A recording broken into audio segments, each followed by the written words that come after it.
député to votaki bazo salarien bazo salarien tokende na funa bazo salarien Komo tolega na mwamba bazo salarien tokende lukunga bazo salarien na baboko kuna bibembe bazo salarien atotonga na changu bazo salarien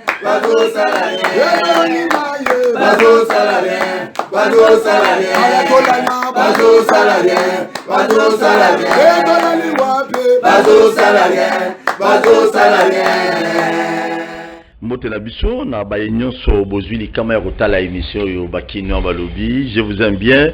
Message à président de la République et garant de la nation, le commandant suprême Mukolo Lobi abeta ibilo kwa solola kina peuple comme apesaki alobaki Mukolo Lobi na makambo ya lobaki lobi to retenir makambo mine option diplomatique oyo abandaki pona koluka kimia na Rwanda mais jusqu'aujourd'hui et simi na ngote mobilisation générale oyo mutu nyonso congolais nyonso opposition majorité tout le monde journaliste à tous les journalistes et opposition aux journalistes à Fayulu biso nyonso tout élément pona to bunda bitumba oyo Rwanda a imposé biso na makasi pour que notre gagner to bomba nanu to tika nanu makelele ya ba couleur politique jeunesse to za la misuga et yasuka bo arolé na kati armée bilengi belé ba arolé na kati armée biloko mine ungai na kangaki na maloba na adresse tata mokuna mboka mokolo alobi yango wana. Mais avant cela na présenter on va inviter l'émission ndeko boni mbote sentiment d'état sentiment patriotique na pesi mbote na 84 millions de congolais wana biso na pesi mbote na ba co-débatteur na la plateau ba congolais wa benga na njugu esika ya sécurité za continuer na ba Codeco na ba ndeko abengi ba chini ya kilima et tozana bino ensemble et puis ba pêcheurs congolais bazo connaître ba problème belé tout au long ya lac Albert na Uganda, c'est-à-dire que les filets non conventionnels les akokatisa les Ougandais bazokatisa nocturnement koya kosa la pêche côté na biso na ba filet oyo et puis kisami ministre ya pêche et élevage musala yango wana faut yeba côté la Albert ogi ba côté banjugu côté ba magi kuna makamuni ezoleka donc ezali lolengi wana nde toko kamamboka ba diaspora pe ba lobby ke ba côté la stimate ils sont en train de créer des lobbying forts pour essayer de sauver cette nation qui nous appartient tous. J'ai dit je vous remercie. Merci beaucoup ndeko Danu Kefola bonne ndeko mbote ndeko Paul Tosua mbote na ba kongomani baso bisika bazali kolata biso ka ndenga na loba na bito komesana tumesani na nini tumesani na pasi to tumesani na changement mbote pe na ba ko debate na zana ba ona tonga lelo ndeko Paul olimbisi mo muke zana mo biscuit ni balé fale na loba liboso na kosenga na tata mokonje kolo ikambo na bandai ko dénoncer ya bandako ya famille Mobutu na tata mokonje kolo alokata ta commission moko ya ba conseiller na iba kende ba vérifier entre makambo za koleka ya famille Mobutu na Congo où ils ont représenté par ministre Pichu Mabilu ministre à problème ministre incompétent na domaine wana a créé ba confusion makasi parce que l'état congolais sambaka de na famille Mobutu longa esenga ba pesa déjà bango document ba document za koleka bandako ezali ya bango mais Pichu Mabilu a ko sala ngona bosolote. Deuxième chose ezali dossier ya DG Asnelo Bakandi na bosolo pe bosimbo na lobaki ngasi na koloba likambo na lobi de Kopol c'est pour te dire que nazana belema DG Asnelo na régime des jours ba DG to ko kokotela e aboma bilan Kabila pendant 18 ans babozo babom pi bilan de Kochilombo mais ko kanga ou bakandi DG Asnelo na bosolo te DG wana njika na DG actuel ou ya komina yo DG awuti o avant gono na problème ba gono mtala gono avec DG anayi soki meje so ezali eza bango mibale bakoki kokanga DG Asnel te parce que agira mabe il fallait bakanga bango nyonso mibale baza miyibi soki DG bande koyiba DG il fallait le bakeno ngala za mona clé na gestion je démissionne. Mais pourquoi il n'a pas démissionné? Il a été avec l'autre, bah gérer ma bébé balé, bah détruire les bombi balé. Après, on a collé bombi non, l'autre né, azamabe et tout na. Il a besoin kangana au. Mais oui, mais pourquoi DG titulaire? D'abord on peut bosser pour ma kangana. Parce que c'est là bas na ngai, bambon union sur la SNEL, les DG à l'obligité. Et dans le régime ou dans le régime pour épreuve société ba ko le balelo ba comment activer ngala ya belima j'ai tous les documents babi société à mafuta société ya mafuta wana yo ko transnet eza société na dia société ya conseil mo ya chef de ya président balobi juste ba entreprise Jack Boy c'est Jack Boy entreprise na kolo na ngada nkolo na ngai actionnaire. Merci beaucoup. C'est pour te dire que na bosono pe bosé mon ndeko Paul balandela tala mutanda ko hiba yo ya bana batumtu balembo bazi mafuta batima tuna. Merci beaucoup. Yango déjà le lingi pocho ane dala public ezali ya sanema. Merci beaucoup. Maître, dernièrement, point de presse Salimaki, Fangio Masalaki, point de presse Momunene. Il y a d'autres ménages, toujours mon quantum, c'est normal. Na pesi d'abord, mbote na bandeko na nyonso on a plateau sur la pona makambuka ko. Na pesi pe ba congolais nyonso place ba zaki landa so mbote belé. Na ko yebise lo moko honorable Franck Diongo alobaki mingi makambu ya état de siège. Ezalaki malamu te, mais lelo na kamo na landi na France 24. Journaliste alobi atuni porter parole ya gouvernement rwandais alobi ki ezala ba corps au gouvernement na biso ba signa na Kenya ba signa na Angola ba signa na Afrique du Sud donc to ko senga lelo gouvernement ba za clair mokonza mboka aibisa biso ba corps o ba signa ki ba corps ya nini potoye ba yango. Merci merci lobby tata mokonza mboka sala ki alobaki na makambo etali bitumba bato ebele bawanda ozela ke balanda bisika mosusu koro ezalaki te bato mosusu bazwaki occasion na te tosusu apona équipe mobima ya bakinois balobi tozopermettre bino bolanda yango et puis tozonga po tobeta biloko. Merci. Je m'adresse solennellement à vous en ce jour dans un contexte exceptionnel en rapport avec la situation sécuritaire que connaît notre pays dans sa partie orientale. Ce contexte d'agression et d'occupation des territoires dans le Nord Kivu est perpétré par le groupe terroriste dit du M23 avec l'appui avéré en hommes et en logistique du Rwanda. Au moment où je fais cette adresse, nos agresseurs occupent certaines localités dans le territoire de Rutshuru, occasionnant ainsi un drame humanitaire avec plus de 200 000 compatriotes forcés de fuir les affres terroristes dans les zones de combat. Ils se retrouvent en dehors de chez eux, sans logis, sans nourriture et sans soins.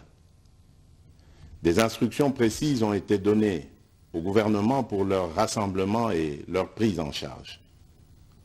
Au-delà de ces efforts, j'en appelle à un élan général de solidarité pour alléger leur fardeau. Certes, cette situation n'est pas nouvelle. En effet, depuis plusieurs décennies, des groupes armés nationaux et étrangers écument l'est de notre pays en y commettant des atrocités innombrables sur fond d'exploitation illégale de nos ressources naturelles. C'est ainsi qu'à l'occasion de mon avènement, j'avais été amené à prendre l'engagement devant la nation de rétablir au cours de mon mandat la paix et la sécurité là où elles sont compromises et de les consolider là où elles existent.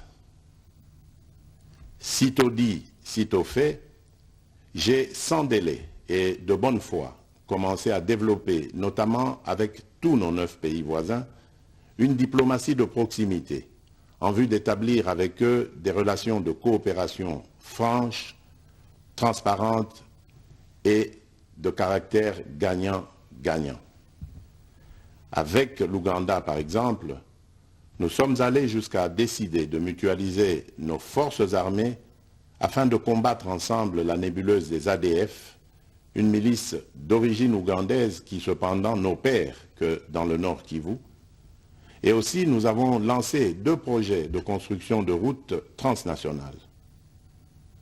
Avec le Rwanda, un mémorandum d'entente a été signé dans le commerce de l'or avec une entreprise nationale. Une ligne aérienne a été ouverte à la compagnie nationale rwandaise dans notre pays et un accord de non-double taxation a été signé. Malgré cela, ce pays va nous surprendre en réactivant les terroristes du M23. Alors qu'il avait été défait par les armes en 2013, le M23 va refaire surface en prenant notre armée à court, notamment à Bunagana, cité qu'il occupe depuis le 13 juin 2022. En effet, sous la fallacieuse accusation de soutien des FARDC au FDLR, le Rwanda a en réalité des velléités expansionnistes, avec comme intérêt principal l'appropriation de nos minerais, et pour ce faire, il s'active à déstabiliser l'Est du Congo pour créer une zone de non-droit en vue d'assouvir ses appétits criminels. Pour faire face à cette situation, deux options s'offraient à nous, la diplomatie ou la guerre. J'ai résolu de privilégier la première option, quitte à en venir à la seconde, faute de résultats. L'option diplomatique a donc été mise en œuvre. C'est ici l'occasion pour nous de rappeler que notre attachement à la recherche de la paix par des voies pacifiques n'est aucunement un signe de faiblesse, moins encore un aveu d'une incapacité de notre pays à s'inscrire dans une logique de guerre totale contre tous ceux qui continuent à abuser de notre patience, mais plutôt une expression de notre culture de paix et de notre identité légendaire de peuple hospitalier. C'est ainsi que dès le 20 juin 2022, j'ai pris part aux travaux du 3e conclave des chefs d'État membres de la Communauté d'Afrique de l'Est à Nairobi, au Kenya, qui avait comme agenda l'examen de la situation sécuritaire dans l'Est de notre pays. À l'issue de ce forum, les dirigeants des pays membres de la Communauté d'Afrique de l'Est sont tombés d'accord sur le déploiement d'une force régionale pour imposer la paix dans l'Est de la République démocratique du Congo.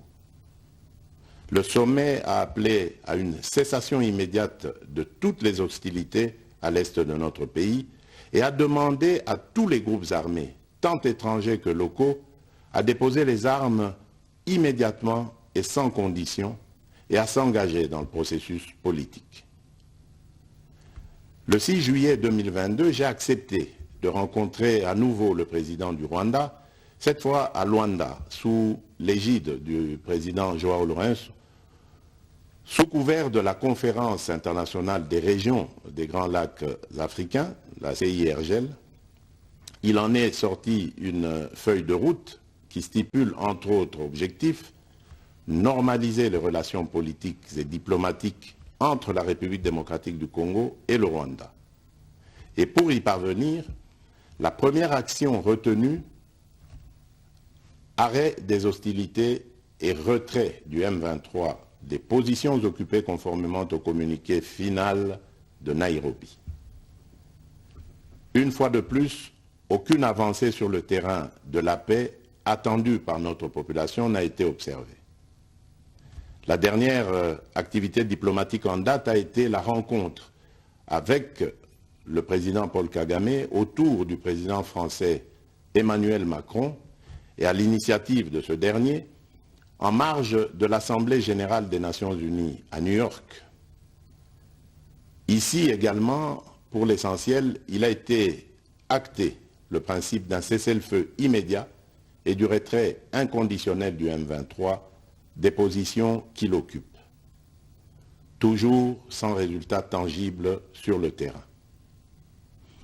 Mes chers compatriotes, comme vous pouvez le constater, malgré notre investissement et les efforts fournis dans cette optique, la paix et la sécurité ne sont pas au rendez-vous.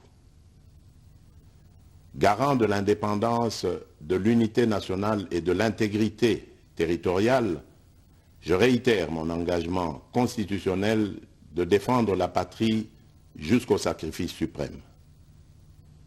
Mes très chers compatriotes, ne doutons jamais qu'ensemble réfléchis et engagés, nous puissions changer le monde. À vous, nos vaillants soldats, vous qui avez pris l'engagement de servir sous le drapeau, je vous invite ici au sens élevé du patriotisme en ce temps particulièrement exceptionnel de notre histoire, de défendre notre pays, de protéger l'intégrité de son territoire et d'assurer la sécurité des Congolaises et des Congolais contre toute agression ou attaque d'où qu'elle vienne. À vous, mes très chers compatriotes, la guerre qui nous est imposée par nos voisins exige de chacun de nous des sacrifices. C'est le moment de taire nos divergences politiques pour défendre tous rassemblés notre mère patrie. Notre histoire et notre marche commune ont sans cesse démontré que loin de s'effondrer, notre nation et son peuple ont toujours relevé ce genre de défi et nous en sommes toujours sortis victorieux. Restons tous unis et solidaires derrière nos forces de défense et de sécurité. La situation actuelle, loin de nous affecter, n'est qu'une épreuve de plus que nous allons surmonter pour raffermir davantage notre unité. Au-delà de tout clivage politique, idéologique, religieux et tribal, la défense de la mère patrie est le seul objectif qui doit nous unir en ce moment. Le pays nous appelle. La nation a besoin de l'engagement de toutes ses filles et de tous ses fils. Je vous appelle à ne pas céder aux propos xénophobes et autres discours de haine ou de stigmatisation des communautés rwandophones, dont l'asservisseur se sert pour faire du chantage et de la manipulation. Tout acte allant dans ce sens sera sévèrement puni.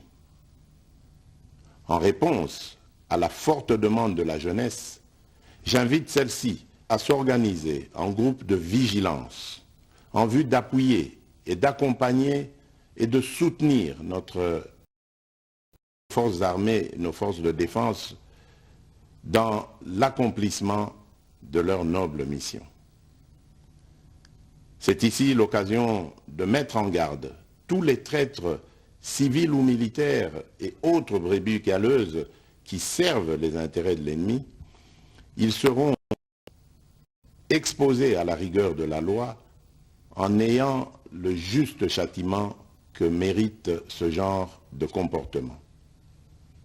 En outre, tout en renouvelant mon appel lancé à nos jeunes qui en ont la vocation de s'enrôler massivement dans nos... Merci beaucoup Nabandje Tebolandi, président de la République, Félix Antoine Tshisekedi Tshilombo. Dengue, message à Pesaki Mukolo Lobby, na peuple congolais mobima dans l'ensemble. Mais, les Congolais, notre chef d'État déclaré guerre. Non, mes chers compatriotes, ça c'est mon analyse. Avant d'appeler ça, politicien Maloba, président de la République a déclaré guerre, tout est déjà, message naïe, ils ont déjà ma casse, l'icolo ma casse. C'est à nous maintenant. C'est que nos frères de Goma, Bande Gonabiso à Goma, niveau bazobi mana balabala, même na personne vivant avec handicap, ne bazobi mana balabala pour nous téléméla, monguna kota te alikate, baza lisu likolo lisu.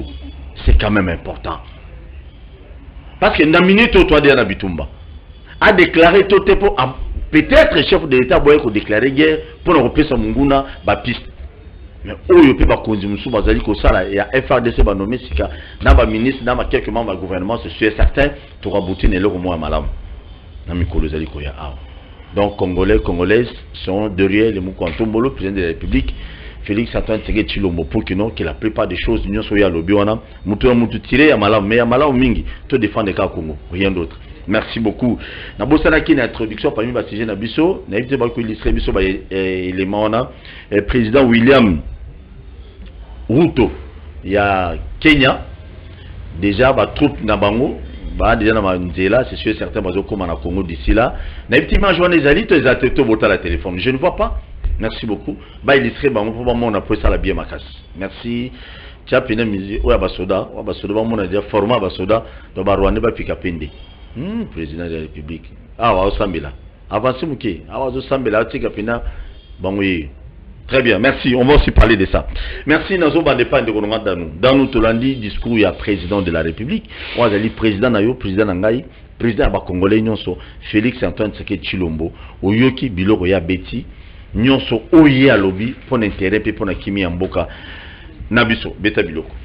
Oui, ndeko Paul merci na mutuna na yo mais na landi discours makambo ya alobi toyebi yango déjà.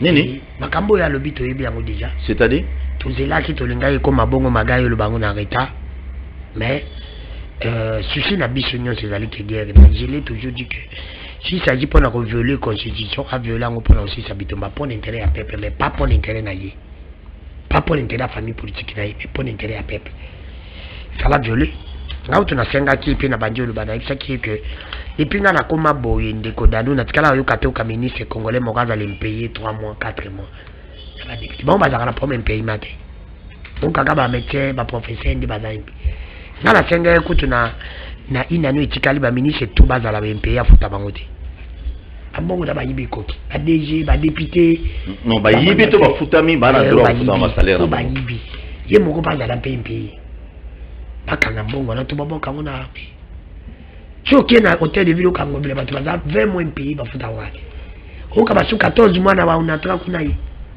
mais ceux qui m'a ministre de ba fanda ta inano ba tikena ngo pays sani ni bo sala bien te papa bon ba fanda ba 20 mois ba sala bien te d'abord quand on a ramé c'est pour te dire que t'as mon cause mais l'eau qu'on a la monnaie à mabé qu'on pousser surtout les bijoux par journalistes faut que tu libre faut laisser les journalistes faire le travail côté kabatu la liberté on a pas ça la musala qu'on lobé la battu oui qu'on soutenir armée oui tu vas soutenir armée depuis qu'à la paix tu soutenir la honte les seuls pays au monde où tu vas soutenir mboka na bonne pas congolais bazati tout cause premier pays mais ça qui va continuer ba tchaba moi bijoux to soutenir oui et moi je pas ba tchaba moi c'est à lui les contacts qu'on dit qu'on il mon copain le tchaba signe fort pas premier signe qu'on voyage pas pas sauter il faut réduire na moni na projet budgétaire ba sali que ba réduire très vie à institution ba réduire on a combien on te dit que ba ko pesa 1 milliard je crois na balo 1 milliard na armée c'est payé elle m'a dit que budget na budget 14 milliards pour 6 pourquoi pas qu'on pesa na armée na budget 8 milliards parce que je suis na budget guerre ici là mais pourquoi qu'on pesa 1 milliard bon ba wana mjeti kale kenda rapport biso pepe te mona ngote to uti na budget 4 milliards ya Kabila biloko zai quand même moins bien mais to kobi na budget 11 milliards tout ça l'évaluation ya budget 11 milliards peuple a mona ngote ngala mona ngote mama te ka na nguba mona ngote mais non gouvernement babi ba sala banzela ba sala ba réalisation ma mobile belé il faut pas nous parler à Transco somba habite à Transco quand ba vieux c'est bloqué na ela biso wa na habite à Transco quand mina nzela kasa yekende si kasa ekona nzela ezate kangami mona ngote c'est pour te dire que banzela il faut pas nous parler des routes et ça la banzela mon côté au régime au sala au Kabila sala raté faut même pas nous parler de ça ça fait combien de kilomètres tout le banzela par rapport à kilométrage évaluer un peu de kilométrage. Déjà, bon, bah, ça, un régime, moi, il est engagé à 6 km et demi. On a écouté 24 millions. Non, bah, de là, M. Naest, si je ne me trompe pas, conseiller à chef de l'État chargé à infrastructure, David Moukeba. Il m'a montré beaucoup d'images. Il est mal aussi à la présidence Yangoana, la communication à la présidence, il faut communiquer pour que la population va l'informer. La voix de Zahir, je ne suis pas contre ça. Je le revis dans mon lobby, dans la voix de Zahir, dans la français, mais il a mis là. Neko Giscard, t'as Congolais, Zolanda, Maman, Ikolo, il y a la voix de Zahir. Il faut quitter la chaîne à proximité. Je ne vous appelle pas chez moi, vous qui êtes la TV, vous pouvez communiquer. C'est ça le problème. Dans nos courage à Golobao. Ah, le papa, tout le monde, pourquoi? Parce que vous ne communiquez pas. Il faut communiquer. Moi, j'ai vu, et pas David Moukeba, conseiller chargé d'infrastructure, et chef de l'État actuel. Il m'a montré beaucoup d'images à la réalisation à Nzela Bazoto Madame. Paul, il ne faut pas parler des routes. Il ne faut même pas parler des routes. C'est pour l'obligé à 6 km. Mais oui, je te parle. Si tu parles des routes, je vais te dire une chose. Comme Nzela à Kinshasa qui quitte, c'est carrément une époque à Kabila. Malgré qu'il y a un plateau qui a comme ça, Kabila a été payé pendant 18 ans. Kabila a salam. Il y a combien de kilomètres? Nzela à Kinshasa, Bouma. Kabila a été comme ça. Tout ça, boulevard, ti aéroport. C'est combien de kilomètres? Eva Kabila Bandosa Banzela to mettre au kata Banzela to lia. C'est pour te dire que voyez Banzela, on ne peut pas parler de ça. Il a déjà le côté, même sur Banzela, même sur ma tomboli, sur Banzela to commis, Banzela yo so commis ça ma bouche. Mais même sur ma projet à ça, Ninki ça centre. Même sur place ma tous les années. Dans mon écoute comme Nicolo King ça 1000 trop. Bah tous les zones de Banzela nyos. C'est pour te dire que ça régime mon que ça régime ma bonne année. Régime a bisengo na bisengo yo bisita tamo ko jokolo tuzana ta sacrifice ye mo ka se sacrifice avo ajaka pamba pamba jute ba dépense ba voyage ne ba tiamula armée soki ya pesigo ai bi jape biso salaire na ye azwaka $100 lokata na pewa ye akomuzwa ata $2 ou ba azwa pété a se sacrifier papa se sacrifier c'est un père de famille se sacrifier son salaire tata yo bongo ba fanda ba père de famille pe ba fanda ba kenda mtsala ba futa ba onte ba père de koba là papa des familles c'est pour te dire tout ça la période de sacrifice ce qui est mon cas bandit le sacrifice wana et continue ai biti biso na discours ndio batinda bato barba na mais il mon pas na mbali ana mwana mbali abana na continue mwana na mbali moi je l'avais déjà toujours dit je l'ai obligé non il n'est pas obligé c'est ça le grand problème il n'a pas obligé obligé non sur moni parce que la lettre recote armée la charité bien de Dieu commence par soi-même on doit comprendre maintenant que j'ai tata moko jikolo koya ko lobate na TVT omoni soko lingi bato baya na bongo bakoma na msala soda bongi saka salaire la soda congolais so comme si salaire la soda congolais su kata na $1000 Paul vous ba jeune ba okende sama benga ba so abenga mutake député Paul bato bagenda pour me dire que kuna mbonga malongo ezali c'est pour te dire que so ndo comme ça msala la soda na valeur saka salaire malonga bato bakoya sans kobenga bango c'est ça aussi le grand problème et qu'on doit pas budget qu'on peut ça parce que les autres tata mokonjiko n'a pas dit ça mais c'est ça l'idée de ton discours to signer guerre contre Rwandais tata mokonjiko nous non il n'a pas déclaré la guerre c'est ça l'idée de ton discours et ça à langage beaucoup ça codé voilà c'est nous dans le but c'est codé pour les gens qui comprennent c'est ça la facilité c'est pour te dire ça ira le but et na bande comme ça bande ko nyo saki bazana que la diplomatie a échoué bande comme ça comme ça mais tata mokonjiko l'a avoué ça. Attendez la diplomatie, ça n'a pas donné. Mais la diplomatie, mais dites-nous un peu là où la diplomatie a pris. C'est ça les gars. Biso to bande comme on a le bango mon frère. Bino bo l'équipe biso na kolinda kongote. Biso to le keloko bino bo l'équipe biso dans la flatterie. Bino de boza makasi na flatterie. Boza pe na kasi ya intention. Ya ko boule ko bana intention ya kolinga mboka mais boza na ngote. C'est comme nous qui vous parle. Moi je te dis. La CP la tata mon konjiko il est beau. Il est tout. Mais la CP la gestion a été gêne mal les pays. C'est ça le grand problème. Mais les jours à commander à gérer Mboka Malabo. Na kokumi ça na koyembela e. C'est pour te dire que na koyembela tata mon konjiko lete. Na nyoso kabila tikepse mabe ya mabe nyoso mati. Tukutaki kolone mati, tukutaki des messages mati, tukutaki passe mati, tukutaki alobi aspect nous sur mobilisation, abi tout ce bon en fait mobilisation. Mobilisation de Copol. La mobilisation nous les faisons déjà. Congolais tout. Biso to sala la mobilisation ba ça.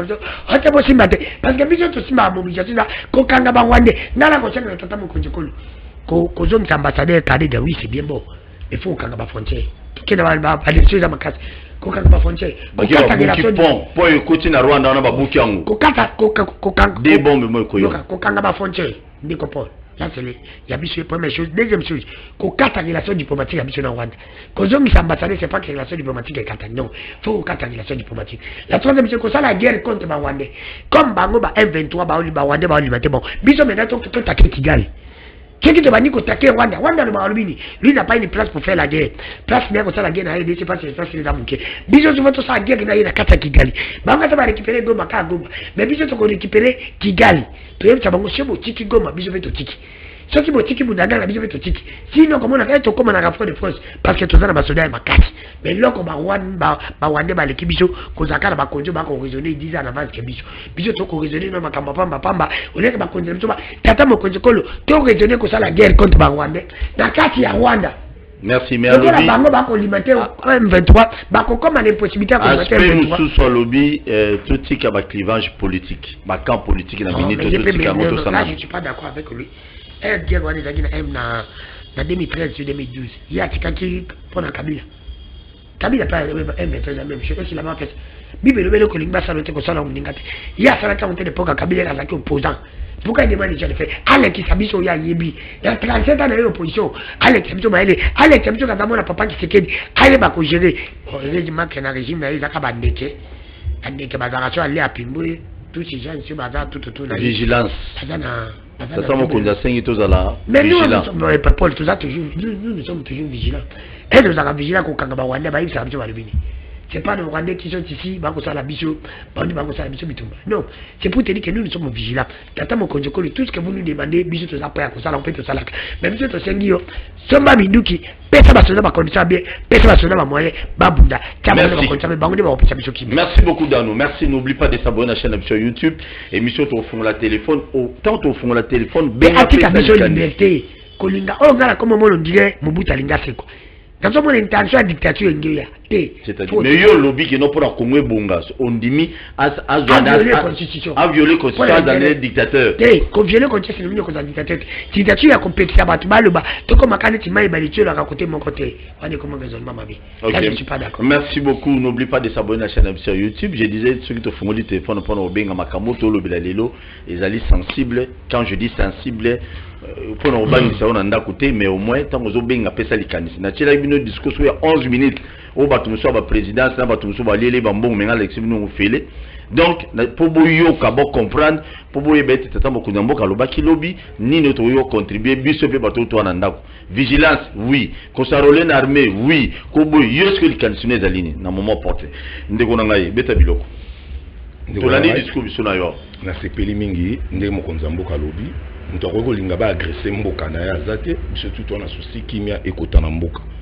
Omoni banda guerre et bandi ba congolais ebele ba kufi et ça la passe mingi na motema mais le problème ezali awa il faut tous la peine à souci ya mboka ce qui le loto koloba boy parce que mokonza mboka lega lekaki na ba propagande na ye alobaki akosilisa guerre akovanda na est est-ce que comprendre siko mokonza leki lisusu akomi kolela lela kolela te mais pesi so passe omoni Rwanda omoni Uganda baza complice na ba guerre oyo inutile ya kobenga ba troupe ougandais pourquoi na lobi bongo soki otali leur guerre ya papa Moïse Kabila bandaki bato ba soutenaki yango ezalaki kota RCD Goma ezalaki Rwanda kota MRC ezalaki Uganda bayepe babundi na kati mabele na biso parce que papa on moni mboka na biso ba nviaka ngo depuis kala mutu mo salinga message ya biso longoli chapeau ça la bien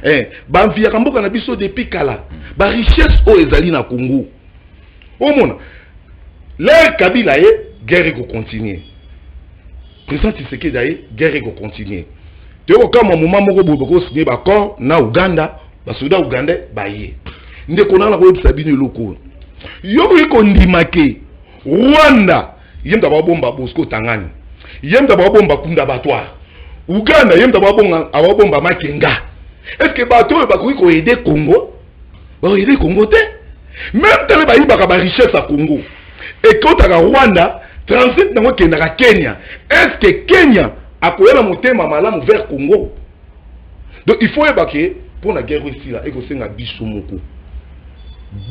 moko ba congolais donc PC président de la République donc biso discours na ayo lo ba bongo sima na ba ko lo bango depuis kala na ko lo ba lo moko boy yo moni botie déjà 14 milliards armée a se retrouver na 1 milliard institution la présence a ko ce qui combien de milliards est-ce que mona répartition za mabe donc ce qui va yebi na ngonga oyo soldat za na front akobunda aza na salaire il y a $100, $150. Député a vendu une spam banandaku, à l'obaki l'okote, a se retrouver na $21 000. Donc, on a vu le qu'on a mis. Donc, il y a que ceux qui te tiennent sérieux, ton a qui fait bolingo ya mboka, guerre est dans un facile. Pour le lot, Moussa n'a rien Rwanda na Uganda, Moussa Bangakite. Président de la République a déclaré guerre. Moussa l'obaki guerre va agresser sur la Rwanda na Uganda. Peu l'obaki la guerre sera longue et populaire. Depuis que le chef de l'État, akena ba discours mo ya robomba maté lelo na boloba no boyi porte-parole ya gouvernement rwandais akolobake et yana ba corps gouvernement na biso asigna aloba vérité ce que ba corps ngo ba signaki ya nini mais bino ce accord vinu boloba lobana si le plan ya politique on ne peut pas comme un président de la République, il ne peut pas exposer les accords signés qui ont la place publique, je crois. Mais le problème, on ne peut pas binisa. Mais il faut que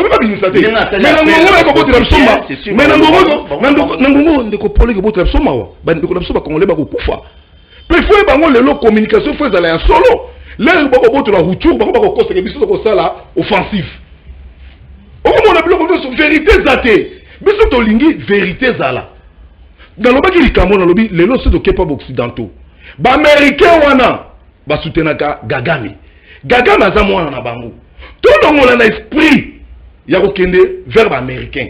To kende pa ba russe ou bien to kende pa ba Corée du Nord, to kende na Chine, to senga aide, to bunda. Mais na kamu na moment moko boye, na moni papa moko ya américain leki alobi no boko senga biloko wana te biso to kozala d'accord na makambo wana te. Mais pendant que ba pesa biso ba embargo ya ba arme, pendant ce temps que ba congolais ba ko kufa, biso to ko bunda te. Yango to ko loba boye, biso to za prêt ya ko déclencher guerre. Au moins ce qui guerre bandi po to moni déjà to kufi betro. To sinika guerre contre Rwanda, to ba événement ko zala ndenge nini. Soki bango ba longi e ko za malande. Mais biso to ko longa bango. Mais bango comme baza ba minoritaire, ba américain ba côté la bango. Problème est ça te, na lobi na yoba na Israël ba salaka 400 ans. Ya bobumbu. Mais là nzamba lobaki Moïse a soufaki pe Israël. Lelo Égypte pousse na Israël te. Tondi mata souffrance, ata guerre ya 100 ans, ata ya combien mais to bunda na Rwanda. Est-ce que vous comprenez? Attends, qu'il y a besoin de diplomatie, de négociation, ça va belé. Rwanda, ça n'est sincérité. Ouganda, ça n'est sincérité. Vous avez Kenya, n'a pas dit ma bangoté. Donc, pas tenu sur la frontière à RDC, banvière à RDC. Pour le moment, on a le la Kamoka, Wilima Kengana, et là, ni moutons, le barasso, Wilingo Mana.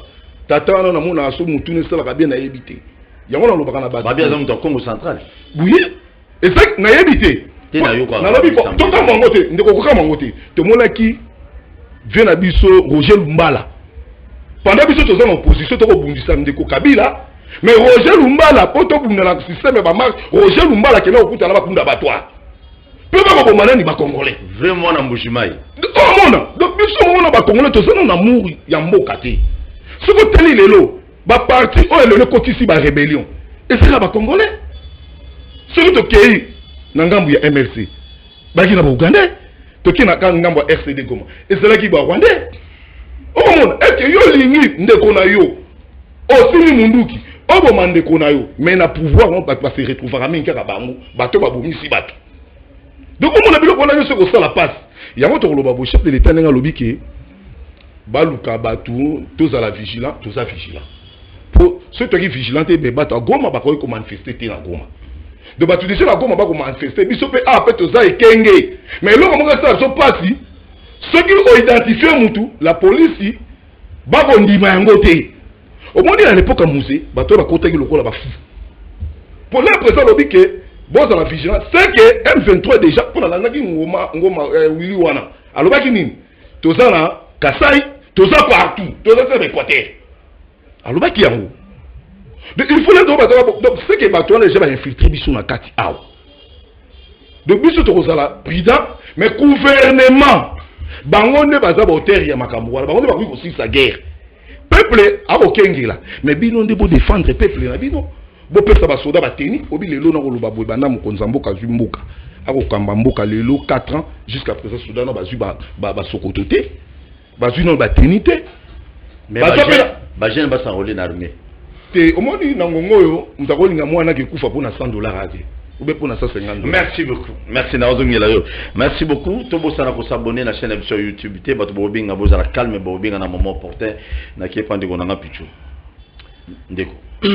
To qui discours ya autorité morale ya parti politique na mais aujourd'hui a to le bila ma autorité moralité président autorité morale ya union sacrée au président to IDPST ici on parle le pays qui est en danger, qui est menacé, qui est agressé sérieusement par Barwandé. Merci beaucoup, Nabandi Sango. Vous savez, Nalobara toujours dans les soucis, en tout cas, de vivre les années qui viennent avec beaucoup plus de responsabilités. Et Nalobaka, toi, analyser à la légèreté. Parce que, dans un contexte exceptionnel, comme l'a dit le président de la République, c'est un contexte exceptionnel. Ça dit tout. Et oyo la makamu ya mboka na sengaka toujours na bandeko na biso na batan oyo nous devons mettre de côté tout ce qui nous avilit et tout ce qui nous divise et d'abord sauver la nation. Le président Mobutu l'avait dit, entre un frère et un ami le choix est clair. Aujourd'hui nous devons sauver d'abord les Congos et voir Ce qui ont comparé le discours précédent et à président de la République, en anglais on dit les body language, c'est-à-dire comment le mouvement corporel parle aussi de certaines choses importantes. Mais au fait, on a énuméré un point très important pendant son discours, on a développé.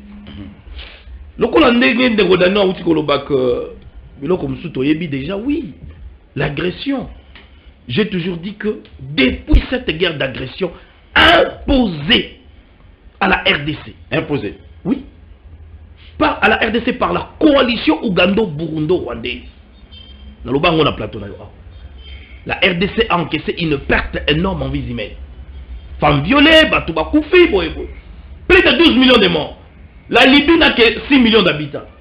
Ce qui est Botswana n'a que 3 millions d'habitants. Auquel va choisir 4 millions 500 000 habitants. Donc vous imaginez que ce que la carte Afrique, donc au moins les Botswanais colombois, la Namibie colombois, les Lesotho colombois et la Libye colombois la carte d'Afrique. C'est-à-dire qu'il y a eu génocide en complicité de, je dirais, dans l'Union européenne, tous ces occidentaux, derrière les Rwandais. Et les Rwandais savent bien qu'ils ne peuvent pas faire la guerre avec la RDC. Alors, cette agression a commencé en 1997. Tu vivre Makambo, Bele Namboga Nabiso. Tous on a les soldats qui ont mis les massires, je sais que vous savez, dans Gaborone. Toki, Tabombeki, dans San City. On a voulu négocier. Même Mandela, parce que les Rwandais ont compris que Mobutu était faible, il fallait quoi agresser Congo pour infiltrer Bisso. Mandela a pu être Mouto sollicité pour la négociation entre Mobutu et ces pseudo-conglomérats des aventuriers au Afdel Bayaki. Vous vous rappelez? Après Wana, on a connu un certain Moustapha Niessé, qui était envoyé spécial dans la conférence nationale. Et Jean-Pierre Bemba, vivant. Malheureusement, les Wamba Diawamba sont décédés, tous ces gens, les Ronsuba, je ne sais pas, les mamans, comment Mzunzu Wambobo, elle est encore vivante. Ils vont vous dire que le président Tabombeki a eu instruction à occidentaux d'imposer. Maintenant, tous les gens vont mater Yakoyokana. Et c'est comme ça que Bavandiwana va formuler biso oyo constitution taillée sur mesure, autosali na yango, autosali ko bunda ke tolobi que l'article 217. Et qu'on s'est retrouvé dans la constitution de Nini. C'est un article où ils ont la convention des traités des pays. Locaux l'Union européenne, bah yo kani les conventions, le lomoni yuki azo se retrait dans l'Union européenne parce qu'à l'Union a des sur la convention on a été.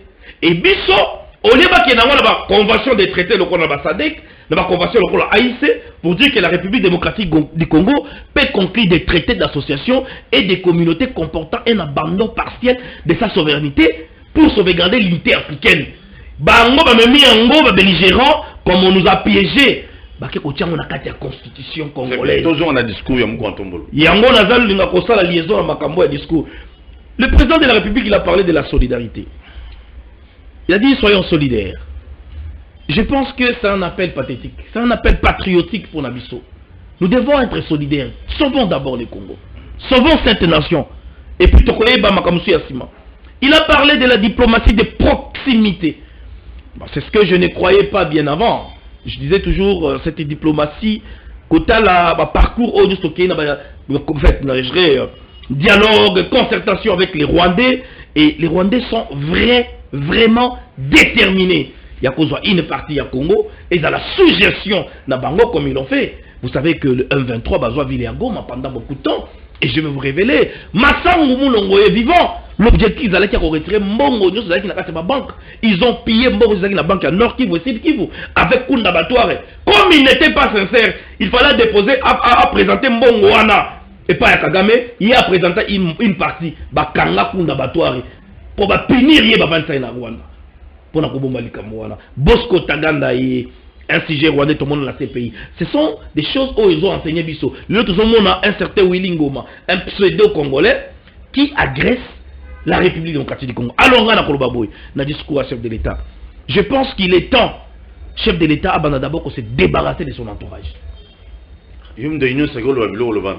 Non mais écoutez, vous... Non, écoutez, je vais définir c'est quoi l'union sacrée. Tout le monde est dans l'union sacrée. Écoutez, tout le monde est dans l'union sacrée. Parce qu'il y a Bao Baya qui n'a pas intérêt, Nabango, Bao Baya qui ont un positionnement politique.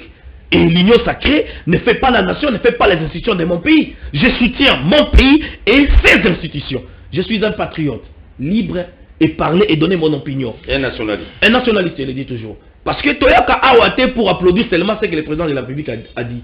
Nous sommes ici pour analyser. Un analyste, c'est qui? C'est lui qui analyse pour aider la prise de décision dans l'institution. C'est ça un analyste. Alors, ma collaborateur. Je demande au président de la République qu'on se débarrasser de nos collaborateurs. Parce que parmi les collaborateurs chefs de l'État, il s'avérait que ils ont un lobbying à chaque pays. Il y a même les collaborateurs lobbying rwandais. Bazali. Pour Nabango, il ne faut qu'à qu'on négocie na Kagame. C'est pourquoi, président de la République, mais vous avez vu, mais je vous dis, je suis en train de parler à la télé. Non mais je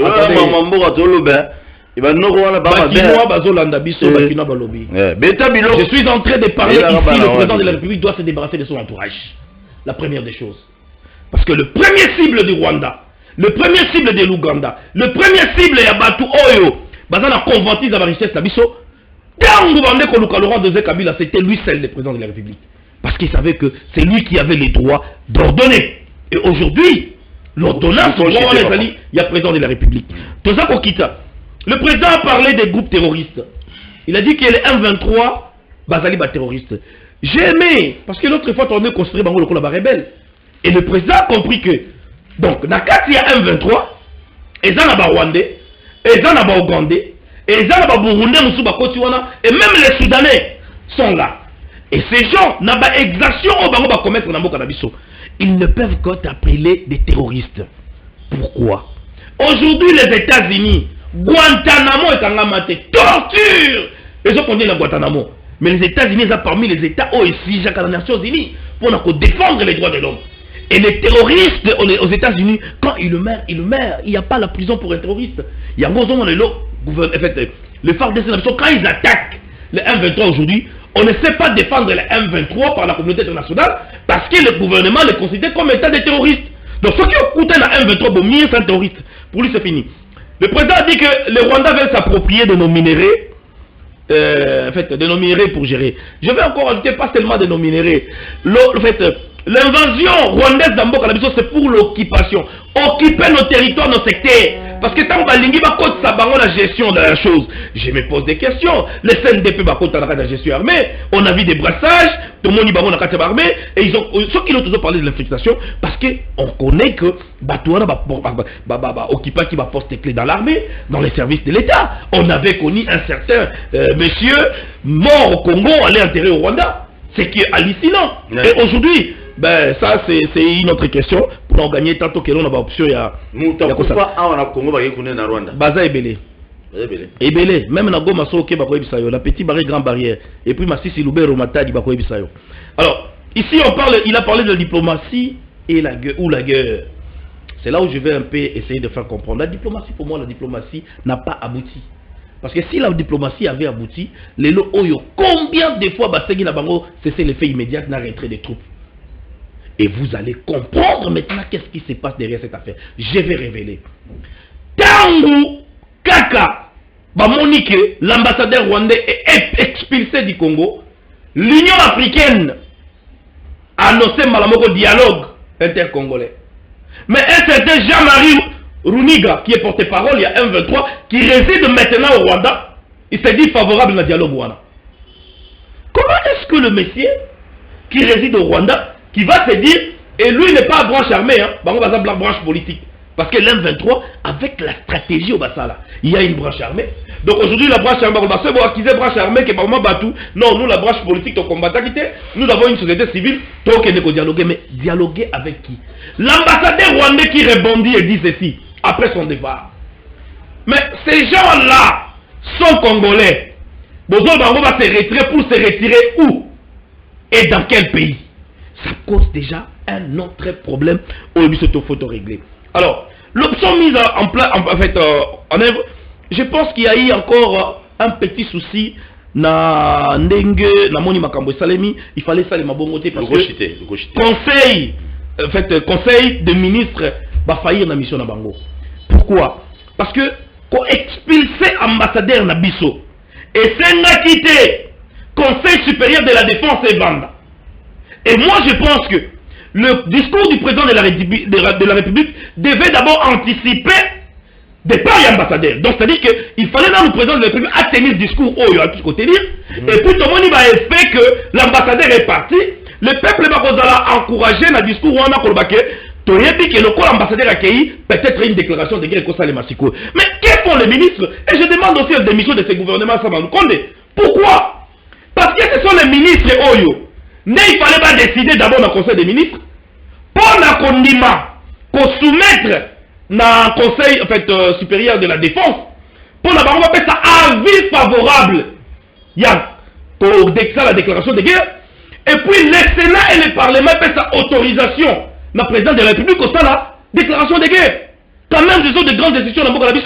Comment un conseil Mobimba est siégé pour l'expulsion d'un petit ambassadeur? Oh, il y a c'est juste le ministre des Affaires étrangères. Nenga Ben Sakaye l'autre fois. Est-ce que c'est là le conseil? Mais aujourd'hui, on voit un ambassadeur.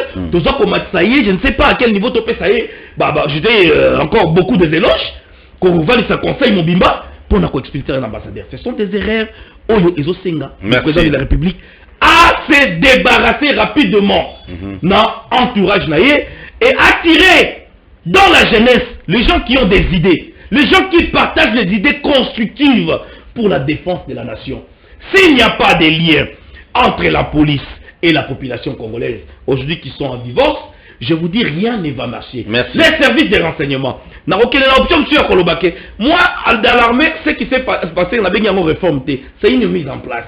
Une mise en place qui doit subir maintenant une réforme. Et les réformes, on a psychologie, chef d'état-major général. Oh, il va nommer. C'est lui maintenant qui doit accompagner les réformes dans l'armée. La police nationale qui est proche de la population. Réformer, ce sont les policiers qui ont tenu 15 ans dans le secteur d'Abango. Merci. Jusqu'à aujourd'hui qui continuent à... Tu es d'accord, bien aux hommes, tu es union sacrée, tu es d'accord pour un enrôlement à Bilingue Bélé dans la armée pour défendre l'école. Écoutez, je pense que ceux qui le tout dans la bitumba, on est en guerre.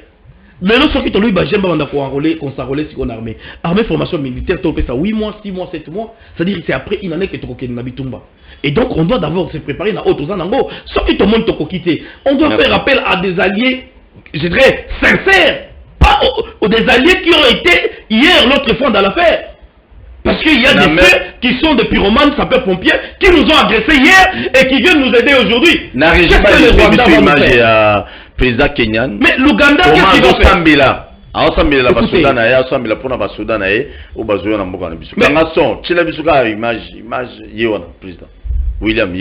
Mais c'est ce que je suis en train de dire. J'ai parlé ici de cette guerre d'agression imposée par la coalition ougando-burundo-rwandaise. Les Ougandais nous ont agressés, les Rwandais nous ont agressés, les Burundais nous ont agressés à l'époque. Et aujourd'hui, ce sont les pyromanes sapeurs-pompiers qui vont venir au pays, les Lobos qui vont trouver solution. Et en majorité, tous ces peuples ici, où sont les Zimbabwéens qui nous ont aidés hier, qui ont bombardé Manono? Allez-y voir à Manono. Il fallait atterrissage forcé pour l'Organisation Joseph Kabila à l'époque. Il faut demander à Jean-Pierre Bemba. À qui Sangani Bazoua, Penaba Obi, Penaba Ougandais à Kosaranate. Les Angolais de notre côté, à part la Namibie, les États-Unis, à l'Inga qui Namibie a côté guerre Nabiso, parce que la Namibie peut Azali, le pays privilégié en Afrique, Azwaka, coopération militaire comme le Rwanda aujourd'hui. Azali qui n'a Arsenal, les États-Unis ne voulaient pas que livrer à mon Congo. Donc, non, mais je vous jure. Tu as peur? Non, mais je sais qu'ils vont jouer les jeux de leurs frères. Entre frères et amis, les choix est clair. Donc, nombreux ont tenu des discours. Mais je vous donne l'exemple, nombreux ont tenu des discours de guerre. Mais ils font aux affaires, ils n'ont pas été différents des autres. Par exemple, la commission d'Abisso, il y a fait de la coordination avec l'UPDF. Est-ce que l'UPDF a voulu?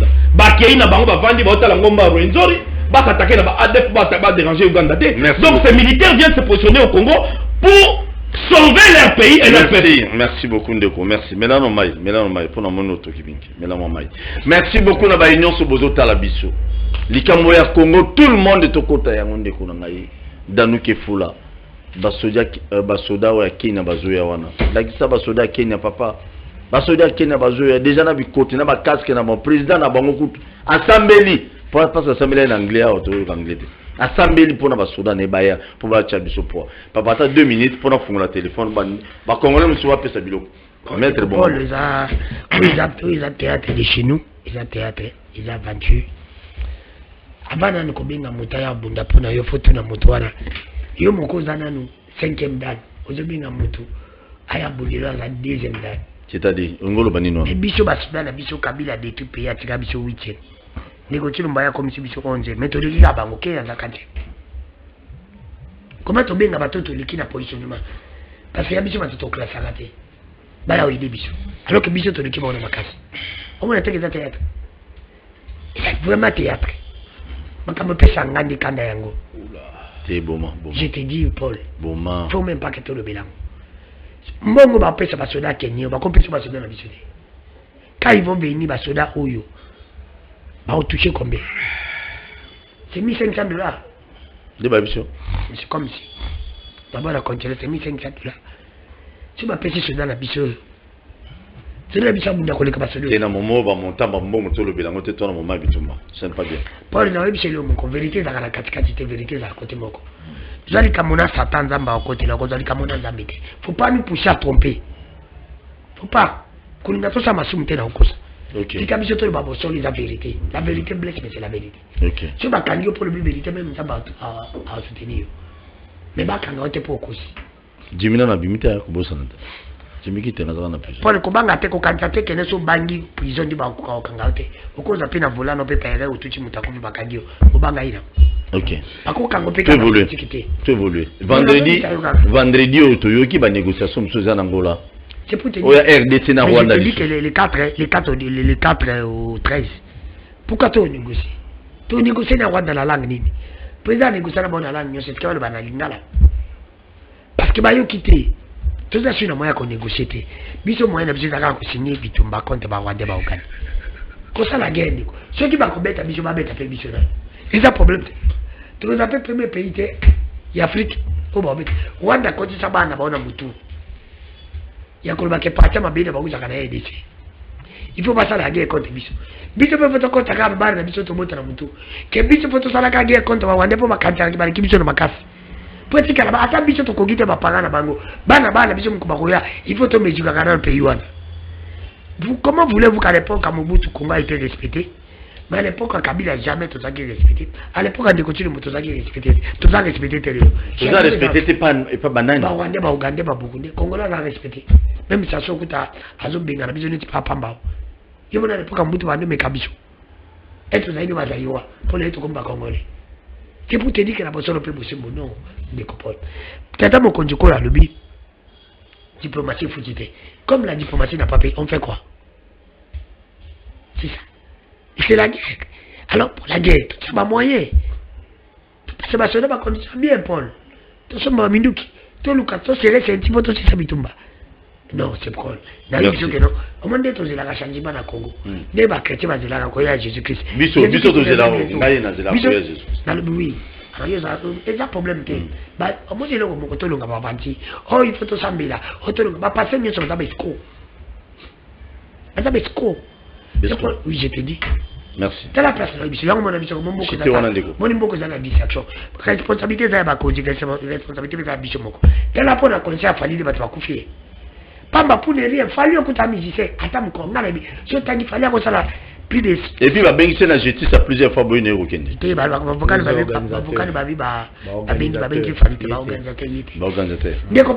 Fallait faire plus de 50 chansons. Si tu dis chansons, parce que tu peux faire ça pour la commune, pas même 5. Et ce qu'on a fallu prendre ça à marcher. D'abord, on a pas pas marcher. Mais ceux qui mobilisent, sont pas ça, comme ça, va dire, pour ça, la mobilisation internationale, pas comme dire, mais pour la famille, tu vas confier. Pour la Wenge, tu vas mobiliser, tu vas pour le côté là, comme ça, Wenge. On a la quota? Au côté là, non, c'est un homme de Dieu. Mais t'as mis l'ordre aussi, ça mettre là. C'est pour te dire que l'éducation, oui, ça coûte ça les mains. Congolais qui koufa, batu baké kota la famille. Mais pour la mboka, c'est la mobilisation de ce fala ça. Ce sera qui mobilisation pour la marche. Tout marché na fali, mais la fali a fali. Faire JB Kofi pour la mboka. Basta la chanson maintenant pour la mboka. On comme on a combien de fécos dans la mboka. Mais c'est pour te dire que peuple congolais va conseiller bongo boya te piak. Mais t'as dit batu baké. C'est pour te dire que moi on senti que peuple congolais n'attend pas la distraction. Biso va l'idée depuis nous, tout sensibiliser peuple.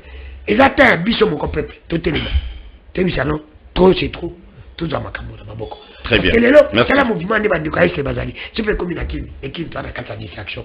Toi, la 4. Peine à conduire la maison, la 4 distraction. Bien la personne qui autorisation à la mettre. Merci, Ndeko. Et puis, bah, le bilan à tête, non. Il a moussé à la bamoute boité. Pas comme mettre la bagarre côté. Et le bateau m'a couché. On se comprend. Jacques Dikou d'ailleurs, cousin est à Koufi. Jacques est à Dikou.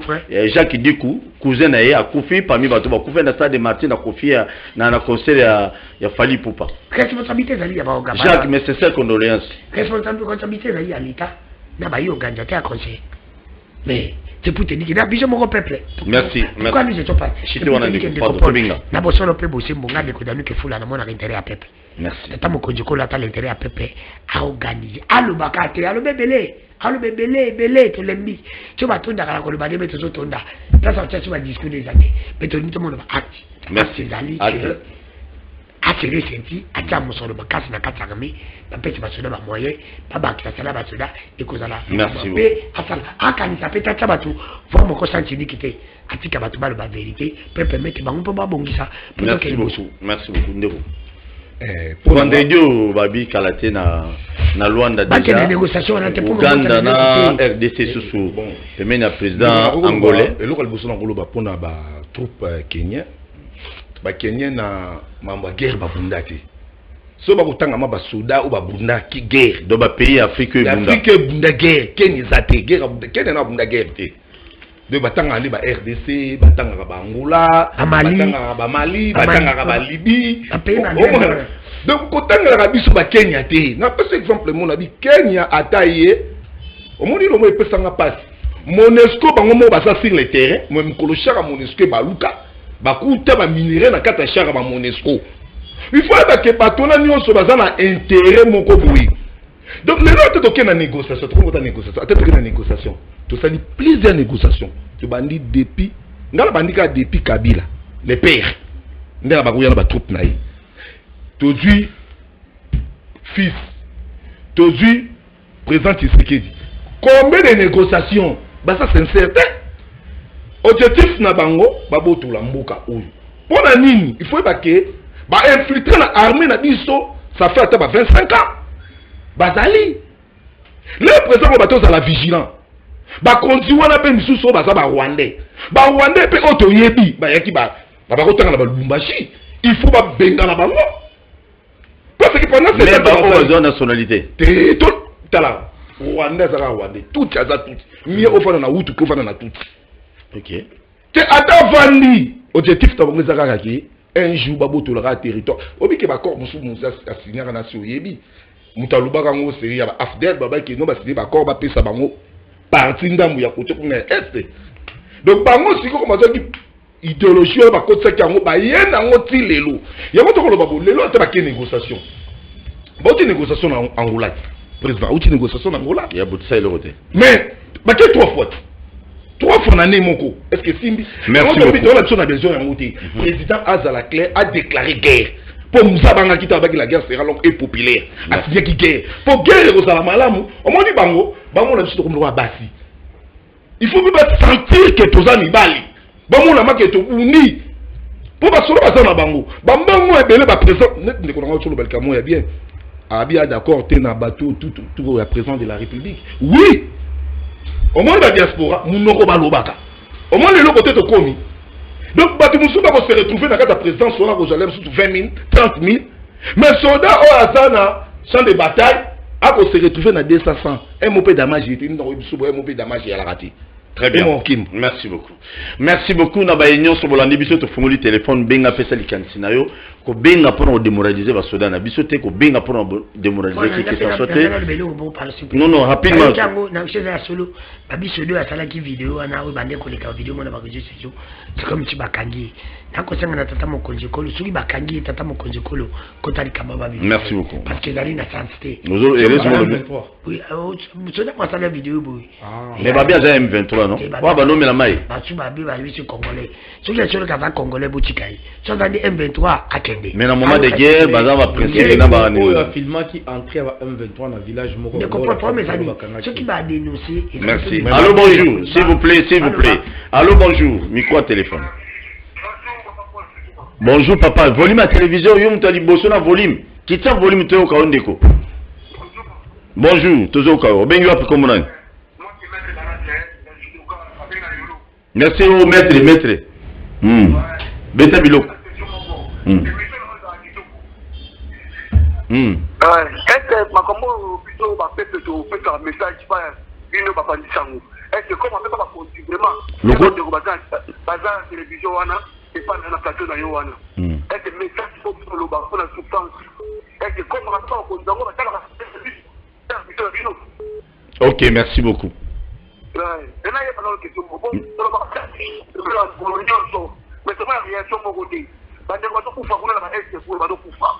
Il y a pour que autant à aller pour pas. Il y a que on va faire du on a dit ce qui population qui n'a pas marqué. Ce qui va faire qui marche. On a pas de l'éducation pour gagner dans la vie. En tout cas, la fête de Guana. Merci beaucoup. Beaucoup de frères, il y a beaucoup de merci. Merci, maître Dallas. Toi, tu peux la mettre. Merci beaucoup. Tu peux la mettre dans le plateau. Je vois ce qu'il y a monde doit mettre. Allô, bonjour. Tu n'as rappelé. Allô, bonjour. Allô, bonjour. Mendego, Yusugi, Olobate. Si Kabisoto y a un appel à ma compatriote. Mais tout le jeune, je crois, dans mes Zali Koya, ça. Je crois, naoka iba konjima loba déjà qui no ba Alexa bisikani mutuno sa ngako ta na armée OK ko s'inscrit kuna et puis okoti. Allô bonjour. Budano qui na armée pété à olata. Budano major. Allô bonjour. Allô? Oui, obengo api komunani. Na bengi na limu wala komola ba monsieur Jean-Jacques. Jean-Jacques tozo ka onde ko beta biloko. Kita volume à TV. Nde yolo telinga ndoto ke ya Jean-Jacques zonga papa yolo telinga ndoto ke na ndoto na ndeni oh taba Jean-Jacques mususu. Allô bonjour. Allô oui papa benga comment on bonjour volume à TV.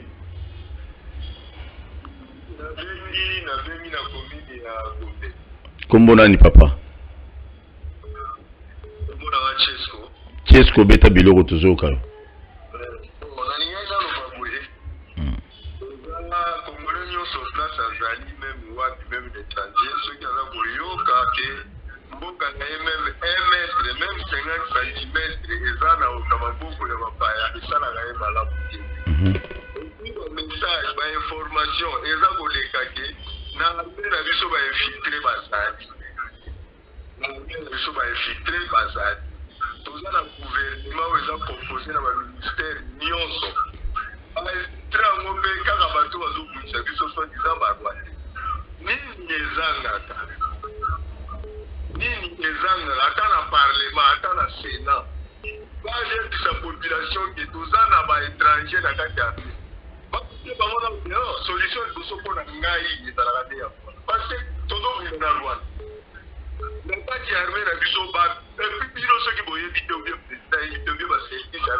généraux moi bakati yo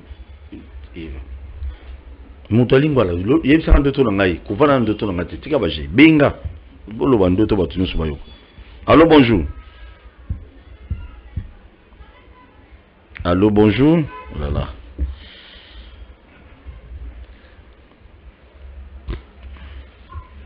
Allô bonjour. Allô bonjour. Obengi api komunani.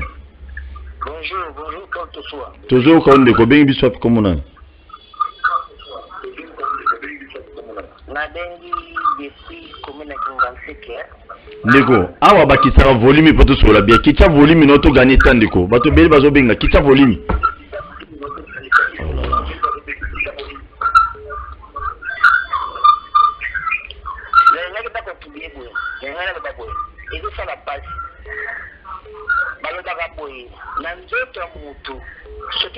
moko ebeli soki ombelaka paralysé.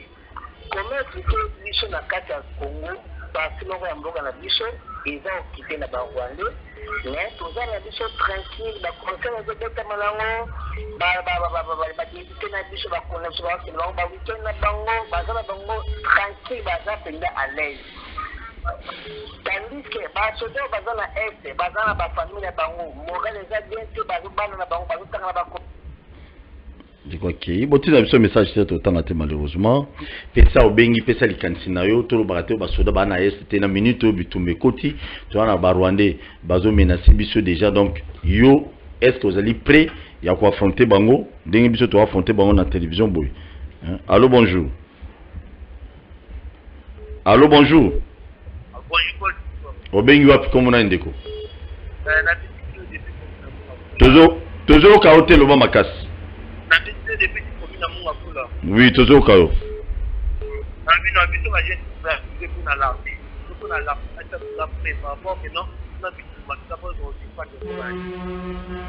Merci. Ndewalobi a bien depuis mon gafou la base après les jeunes et mon gafou les belé ba après pour nos côtes pour nos bunda pour nos cornes bon félicitations bato abonné to luka. Merci beaucoup. Dans nous du moi vous allez bosser. Là sur roquette dans même c'est na raison ya ngande ko danu beta biloko. Allô bonjour. Allô bonjour. Obenga comme nani papa Na bengi depuis Maluku. Depuis Maluku. Oui. Beta biloko. Les Tanzaniens zaboy. Est-ce que le pays au président zogenga wana baya côté le tour renfort. Est-ce que le pays wana na niveau ya guerre notre peuple va place ba bunda te au papa lobi. Est-ce que biso moko na moka na biso to ko parce que biso moko te fait que tout papa na renfort ba baya. On a ni. C'est dans les distraction pour la biso. C'est pour souffrir, bah tu vas souffrir, bah tu vas ça la bonne mode de est. Bah tu vas souffrir wana. Tu vas me connecter que mon gars doit demander de connecter on a moka na est, bah tu vas souffrir. Bah tu vas pas ni pas tout au monde. Bah de la nature ya mo. Très bien. Message combien na Maluku? C'est ce qui m'écoute ya.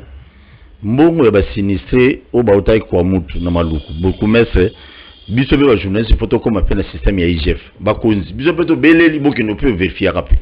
Photo gai ke no mutu mwa benga na Maluku abi mbongo ya ba sinistré ya kwa mutu bato ba se retrouver comme il faut te. Donc beaucoup messe fa samba pona mbongo wana so keza solo to lukuta. Allô bonjour. Bonjour. Obenga comme na ni volume na papa kita volume. La machine. Oui. Auquel souci tellement la machine.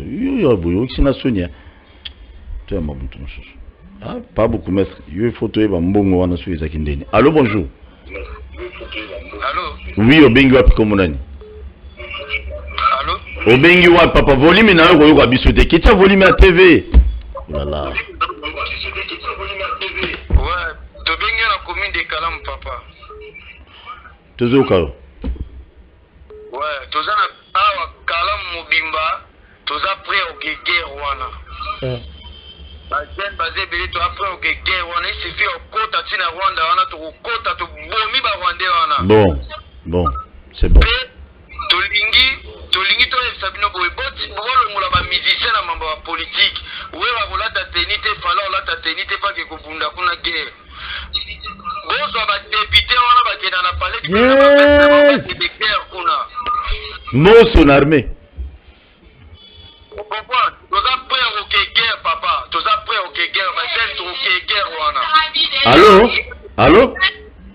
Allô? Allô? Allô papa nazo. Na tuni boye, tango zolo ba Assemblée nationale na Sénat. Oza penatiri mboso na baati bakola ta teni ba kege. Balia mbongo ba balia kawana ba soda ba ke kopuna. Ok. Bon, avec beaucoup de respect, cher honorable Mboso Kodia na sénateur baati lukwebo. Ba na kalon balobi, bola ta penza komba bino pe okege. Sonable ah j'avais Mboso so ba memi se pina mitraille. Allô, bonjour. Allô, ngai mutandoto ngayo na zongi penda. Ouais, ndoto Joseph, beta biloko. Na ebisi yo na loti papa Tshisekedi, aebisi nga na ebisa mwana na Félix Antoine Tshilombo Tshisekedi, atika pouvoir eza na pouvoir na été. Ah. Donc, azo gérer ma bé, il y a quand il y a gérer l'administration, na boule ya papa Kasavubu, et puis il y a gérer armée na boule ya Mobutu, mais moi a échoué totalement en tout et pour Merci. Merci beaucoup. Mais Kabila, il y a doublé en fois 5. L'autre na dimina so mali pa pistolet wana bateka na 150 na oke komi 300. Diko ngai soki ngai oyo peuple na souffrir bongo et bongo ba soda. Basi na bango eza ndé, bo bango ne salaire na bango eza ya mabe makasi. Tangu to bozo benga armée ya Libanda e yawa. Armée wana ba condition de vie obochela bango. Est-ce que ça ndenge mona ba soda na biso ya Congo? Point d'interrogation. Merci. Botika distraction, botika otondi sa ba stade o ba match o fali o kingani. Très bien, merci.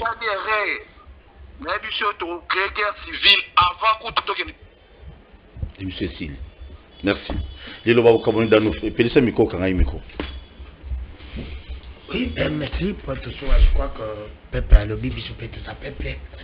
Quand il y a guerre, ils allaient souci en tension. Souci, ils allaient que tata mon conjecole, le bas côté biso souci, la peuple ma capacité. Bango ndi biso ndi pepe to constater par rapport que ba na Suisse. Faut bango ndi ba lexa qui va dans la Suisse.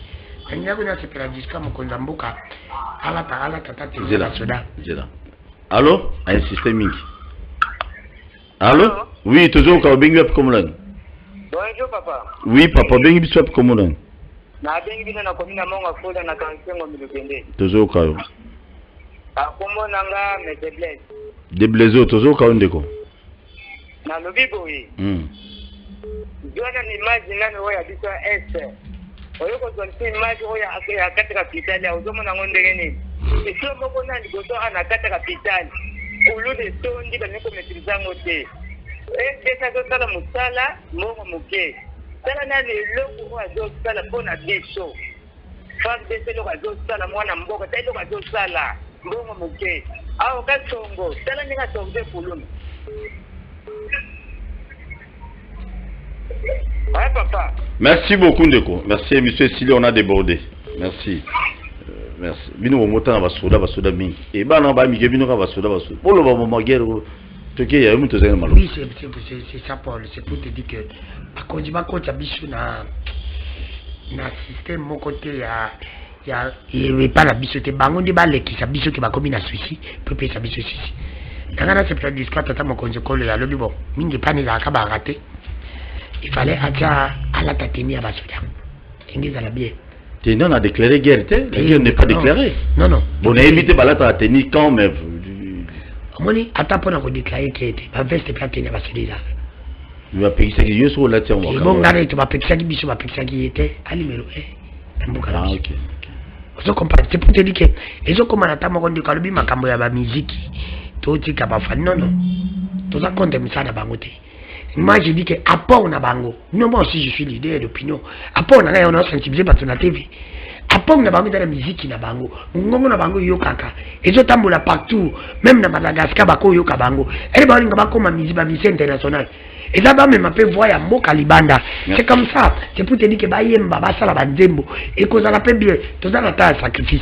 Sacrifice c'est ko sena fo bisomo. Et ngano to yana plateau ba développer to kawa. Ko asina les sacrifice non. Bango pe basala pe sacrifice ya musala wana ya koyemba badebo pour l'intérêt ya mboka bakonzi pe basala sacrifice na ba ministre basala ina no e basala impier tito ke na élection ba député ba ingade député ba sénateur ba ingade arabi ba mbongo wana ba sénateur ba député ba gouverneur bato nyoso to ka détourner za kuna po jamo ko yo ka détourner mo sa mama nguba détourner nguba te ungo ka ba détourner ba biyo ba détourner ka ba pe ina ne impier ba mbongo mafuta na ngami tata mo ko jukula ba parce que ko benga ba soda Kenya wande kono ngala sinya lubango sote nto sala to senga aide to ko senga aide pa bande côté faut to senga aide pa bandibu ba pays Maghreb Algérie, Maroc, bateau le moto mona basaka makasi, mais bateau biso to leki to ko senga ba unte ba ya unda biso. Le biso to leki kinga makasi. Kinga bunda bitumba palunga. Merci beaucoup. Bon to balibosa expertise ya Kenya, alingaza una EDC. Te to boyi. Biso to ngite tata mokonzi ko pesa basona biso moye. To sala bitumba konte Rwanda na kati ya Rwanda, ya kati ya Kigali. Ukomuna. Soki balibike ba Americain ba Français baza série te pe basala batala ba intérêt na biso te depuis to kenda pa ba américain yebisanga ta kamisa américain ya hayate c'est pour te dire que bango ba kolia kate le quoi ba américain ba muta malam te to kende pa ba russe d'abord solo pe bosé mundi kuna biso moko kabila boya ka ba américain kende pa ba russe omona c'est pour tata moko dikolo apé sa confiance pa ba russe pe biso bango za gagner ou tu pas na biso tout te. Merci beaucoup Dani, merci maître. Là on aurait ça ba congolais tout Cameroun surtout biso ba kinois tout on l'a mis na distraction et l'autre rôle ba moment gentini vraiment sala makasi tezo ya lelo azate akoyoka asala makasi moni ba congolais mi ba kina distraction mingi okina ba barba batondi ba komela ba masanga sole kina nyangwe ba ero batondi ba kangi ba nzela donc ba congolais ba za concentrer te ba boy ba likambo ko ya te ba komona to ko sutuka ba rebelle ba côté libiso. C'est le moment où on dit pour la lobité, bah maintenant on masanga. Mais tout sur mesure moronanu, il y a ma baba ou ma frida moronanu. On comprend. Bah ma baba, bah tout masanga, bah l'on tout concentré dans le bateau. Bon, même le président de la République à lobby, président déjà Azali na renseignement naé, ici déjà service naé, il y a renseignement CPC déjà, c'est qui bateau là Azali vigilance entre aux alentours partout. Donc nous avons pas l'esprit ba masanga ya rolangwa bani tous en objectif moko ba distraction pas matolo ngola yango to bundela mboka potolo ngato récupérer mboka na biso. Merci beaucoup Ndeko. Dans 30 secondes s'il vous plaît. En tout cas merci beaucoup. Très rapidement, Abisso Tozo Senga, le président de la République, toutes les institutions balanda étape nyonso. Il y a quoi annoncer en tout cas fait une déclaration de guerre parce que déclaration de guerre ko changer makambo belé. Déclaration de guerre ko senga na ekotinda gouvernement rwandais ya ko senga ba ressortissant rwandais nyonso ba longwa na mboka. C'est-à-dire que les Congolais vont vivre en Rwanda, vont Rwanda. Donc parmi bateaux vagues ya ba Rwandais ba okende, oka mo colonel Kazerega pe akei bokama bo. Il est pas dans qui côté kuna au moins na mtuzu voisin dans on a qui on a vu ça. Donc parce que la guerre est là déjà. Parce que le président de la République a parlé de l'agression et de l'infiltration. Donc on est agressé infiltré. Alors, vous allez comprendre que quand le président de la République fait adresse à la nation, alors ça adresse à la militaire. Il dit la nation. Et cette guerre, et cette guerre est militaire kakaté. Il n'y a pas une armée plus forte que sa population. C'est une guerre, on menace l'État congolais. Donc c'est nous les Congolais, Tokobunda contre les Rwandais, représentés par notre gouvernement. C'est ce que le président de la République voulait dire. Mais quand même, le gouverneur de la ville, Jean-Ndeko Jantini Ngobila, vraiment, toujours regretté Makassi. Toujours regretté Makassi. Comment gouverner la ZAT? Les lots, tout le monde a liste, Bourgoumètre Bimi. Mais tout le monde est-ce que Zali a malin ou a bien communication à gouverneur ça la ça non s'il vous plaît non je n'ai pas encore fini je vais aller rapidement dans 30 secondes non likambo tali ya ba même dans les réseaux sociaux voire même gouvernement il y a quelques membres du gouvernement provincial il y a Kinshasa tout le monde dans les réseaux sociaux va changer ba ministre va changer ba beaucoup mais rien n'est encore fait moi-même l'imisangai non yokate comme mon pandisango jeudi l'État il y a Robenga source appropriée hier à 22h par rapport à l'euro lobby donc n'a pas nommé ministre n'a pas nommé beaucoup donc c'est la 30 secondes moto oyo même beaucoup meso mon konzambo ka lungula ki weseli yewona lelo sa lingwala gentile mtachai au monde des autres en boucle. Merci. Oui, je suis bien content. Mon jeune belé, koti. Qui est dans les réseaux sociaux. Il s'avérait. Conditionnel. Voilà. Mais sauf que monde a dit sur 15 ans, 12 ans, pas permettre bango. On va comprendre qu'il y a quelque chose dans la Makamboy. Très bien. C'est Jean-Tini Ngobila. Il faut éclairer Bisso la ville, province de Kinshasa, salité dans l'auto, merci. Et l'équipe, on voit que la OVD n'a côté Moroboé, mais quand même, budget est suffisant, il faut balancer la paix, c'est un commandement. Le service de la DGM, Bossala Moussala Nengel Ngobani, et vous permettez, Tinaba village, des jeunes qui ont occasionné les lobes d'infiltration. Mais bien sûr que oui, merci beaucoup. Merci beaucoup. Nakosenge lokomoko, ndekolobelo moi babara mais abeti. Bien qu'il y ait un peu de minutes, Bolim Sanabandi, Bota, la Bisso, Libanais, Ambo, quand même, en Congo. Rempoué force, bar, Maurice, chaque jour. Ce n'est pas un problème, tu as et là, Msala la Baninga, comme si l'État me salisait. Parents, oui, à Bibi, à mon ami Kanaba, Bobi Sakang, pour mon anak qui est de classe ou pas. Tu vas ça là-bas parce que la peine est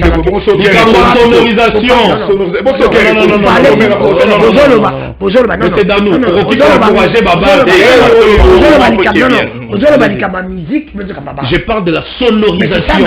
Vous parlez des choses différentes. Mais c'est ça. Merci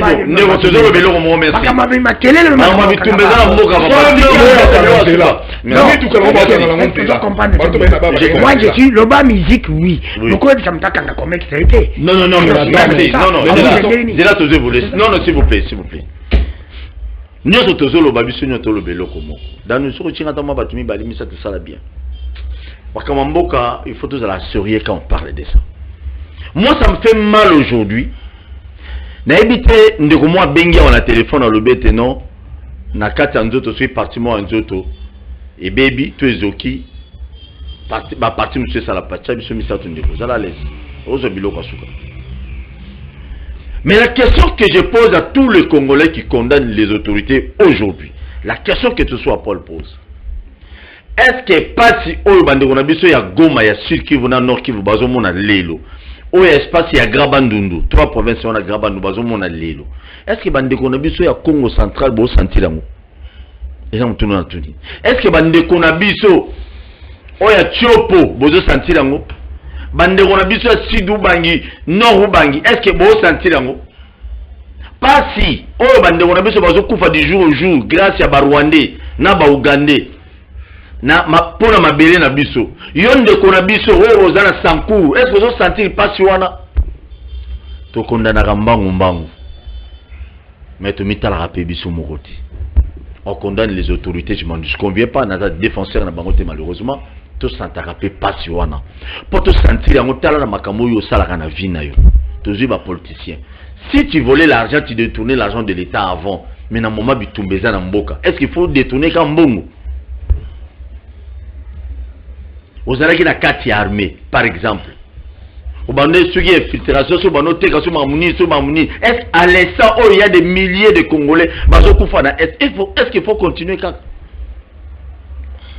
Ça fait mal aujourd'hui de Konanga. Il faut porter ma camon à motema. Congolais, Congolaises, mes chers compatriotes. Il faut porter dossier à Bitumbo à motema. Bisognon, so poto longa. Tout battre que nous avons un cas à bateau, à pouvoir, à IDPS. Non. Ce sont nos frères qui meurent. Ce sont nos frères qui meurent. Bandeko à poto, na minute au bout de zena au finga. Total anan Bitumba. Oh, côté libiso, qu'est-ce qu'on doit faire? Nana Rosenga. Na Joseph Kabila, beaucoup d'ana, Félix Antoine Chilombo, Fayoulou, Bovanda, Bana Bino Nyon, tous les politiques, papa na moment oyo, Moutounyo, attends, Moutali Boma, c'est important, soit on peut s'allier candidat de Bitumbi là. Et ce Gaza Piro. Tokutani prochainement, merci. N'oublie pas de s'abonner. Émission les gars de lundi à dimanche, à 10h juste dans WMSA Télévision. 16h juste et à Lelo, le 4 novembre, tout ça, maman a débat les autres, tout ça, bato Jama Kamboun, bato IDPS, bato PPRD, bato Moussou, Poto Betabilo par rapport à Yango. J'ai dit un grand merci dans des konanga Danou Kefoula. Nandenge répondre à une invitation à Bisso, na pessimini. Peselanga Kulutu na Frank Djongombo. Merci beaucoup na Génération 4. Non, Génération 4, nous va tomber toujours béton. Tout l'année prochainement. Merci, à tout à l'heure. Merci. Na Congo to telema tolobela mboka ye. Wele to suwa kabimisa na poa.